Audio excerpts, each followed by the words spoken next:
مان اور چوچو درخت کے نیچے بیٹھے ہوئے تھے۔ اتنے میں اس نے اپنی بہن جس کا نام ایما ہے اسے روتے ہوئے دیکھا تو مان اس کے پاس چلا گیا اور بولا، کیا بات ہے ایما، تم کیوں رو رہی ہو؟ بھیا میری گڑیا گم گئی ہے، میں نے بہت ڈھونڈا مگر نہیں مل رہی۔ ایما تم پریشان مت ہو، ہم دونوں مل کے ڈھونڈ لیتے ہیں، مل جائے گی۔ اتنے میں وہ دونوں گڑیا ڈھونڈ رہے تھے تو ماں نے جب گھر کے پیچھے دیکھا وہاں ایک چابی پڑی تھی۔ ایما ایما! جی بھیا، کیا بات ہے؟ کیا مل گئی میری گڑیا؟ نہیں، پر کیا تم یہ جانتی ہو کہ کس چیز کی چابی ہے؟ جب مان نے وہ چابی اٹھائی تو وہاں اچانک ایک دروازہ آ گیا۔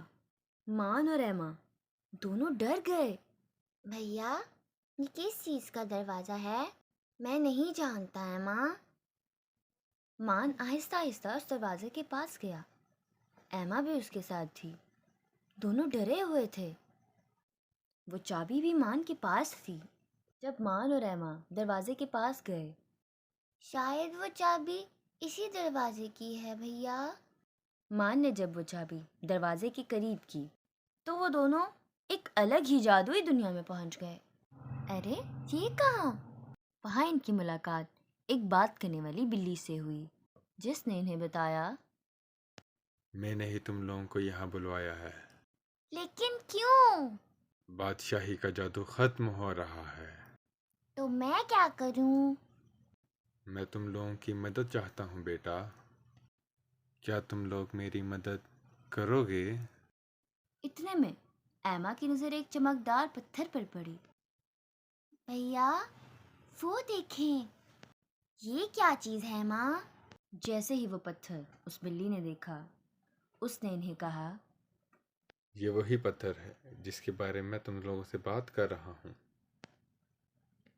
بادشاہی کا جادو ختم ہو رہا ہے، تم لوگ میری مدد کرو گے نا؟ جی ضرور، ہم ضرور کریں گے۔ اسے جھرنے کے پاس والے درخت کے دل میں رکھنا ہے، لیکن یہ میں نہیں کر سکتا۔ تو مان اور ایما نے ایسا ہی کیا جس سے انہوں نے جادو کو بحال کیا اور بادشاہی کو دوبارہ زندہ کر دیا۔ انعام کے طور پر بلی نے انہیں ایک چھوٹی سی جادوئی چابی دی۔ مان اور ایما خوشی خوشی چلے گئے۔